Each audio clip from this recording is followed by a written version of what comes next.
Welcome to the Tech Egg. Don't get scrambled. Enjoy the video. In this video, I will explain how to make a smoothie bowl without using a blender. First, select your base fruits. Ripe bananas, mangoes, or soft berries work best for easy mashing. Place about 1 cup of your chosen fruit into a sturdy mixing bowl.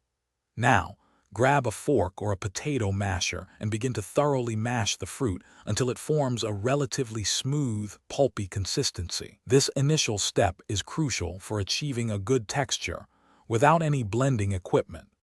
Once your fruit is mashed, it's time to introduce a liquid component to achieve that classic smoothie consistency. Start with just 2 tablespoons of your preferred liquid, such as almond milk, coconut water, or even a dollop of Greek yogurt. Gradually add more, 1 tablespoon at a time as you stir. The goal is to reach a thick, creamy texture, so be careful not to add too much liquid too quickly. To give your smoothie bowl that satisfying thickness and an extra boost of flavor, incorporate some key ingredients. Stir in 1 to 2 tablespoons of chia seeds or rolled oats. These will absorb liquid and thicken the mixture over about 5 minutes. For added creaminess and protein, a spoonful of peanut butter or almond butter works wonders. You can also enhance the taste with a dash of vanilla extract or a sprinkle of cinnamon. Now for the fun part, assembling your masterpiece.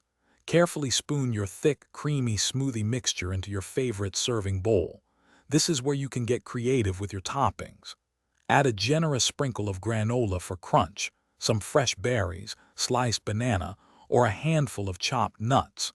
A drizzle of honey or maple syrup can also be a delightful finish. Enjoy your nutritious and delicious blender-free smoothie bowl right away. Thanks for watching. Consider subscribing if I helped unscramble your problems.